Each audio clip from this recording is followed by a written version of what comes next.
கோடை வெயிலின் காரணமாக ஐஸ்கிரீம்களின் விற்பனை அதிகரித்து வரக்கூடிய சூழலில் ஐஸ்கிரீம் நிறுவனங்களுக்கு ஒரு எச்சரிக்கையானது விடுக்கப்பட்டிருக்கிறது. உணவு பாதுகாப்புத்துறை இந்த எச்சரிக்கையை விடுத்திருக்கிறது. உரிய உரிமம் இல்லாமல் ஐஸ்கிரீம் தயாரிப்பது, செயற்கை சர்க்கரை, கலப்படங்கள் செய்தால் கடும் நடவடிக்கை எடுக்கப்படும் என்று உணவு பாதுகாப்புத்துறை எச்சரிக்கை விடுத்திருக்கிறது.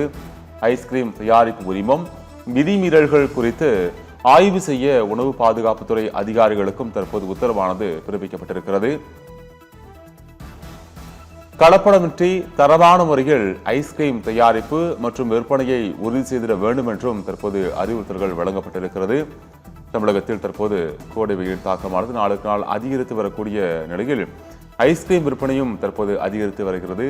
இதன் காரணமாக பாதுகாப்பு விதிமுறைகள் கட்டாயம் பின்பற்றப்பட வேண்டும் என்றும் பாதுகாப்பு விதிமுறைகள் பின்பற்றப்படுவதை கண்காணிக்க வேண்டும் என்றும் உணவு பாதுகாப்புத்துறை தற்போது அறிவுறுத்தியிருக்கிறது. உணவு பாதுகாப்பு விதிகளை மீறினால் ஐஸ்கிரீம் தயாரிப்பு உரிமம் ரத்து போன்ற நடவடிக்கை பாயும் என்றும் தற்போது உணவு பாதுகாப்புத்துறை எச்சரிக்கை விடுத்திருக்கிறது. கோடை வெயிலின் காரணமாக ஐஸ்கிரீம்களின் விற்பனை அதிகரித்து வரக்கூடிய சூழலில் ஐஸ்கிரீம் நிறுவனங்களுக்கு தற்போது உணவு பாதுகாப்புத்துறை எச்சரிக்கை ஒன்றை விடுத்திருக்கிறது. உரிய உரிமம் இல்லாமல் ஐஸ்கிரீம் தயாரிப்பது, செயற்கை சர்க்கரை, கலப்படங்கள் செய்தால் கடும் நடவடிக்கை எடுக்கப்படும் என்றும் எச்சரிக்கை விடுத்திருக்கிறது. ஐஸ்கிரீம் தயாரிப்பு உரிமம், விதிமுறைகள் குறித்து ஆய்வு செய்ய உணவு பாதுகாப்புத்துறை அதிகாரிகளுக்கும் தற்போது உத்தரவானது பிறப்பிக்கப்பட்டிருக்கிறது.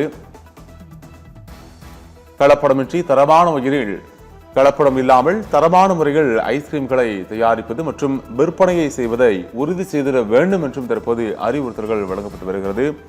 கோடை வெயிலின் தாக்கம் அதிகரித்துள்ள நிலையில் ஐஸ்கிரீம் விற்பனை மற்றும் உற்பத்தி குறித்து பாதுகாப்பு நடவடிக்கை மேற்கொள்ளப்படுகிறது. பாதுகாப்பு விதிமுறைகள் பின்பற்றப்பட்டு கண்காணிக்கப்பட வேண்டும் என்றும் உணவு பாதுகாப்புத்துறை எச்சரிக்கை விடுத்திருக்கிறது.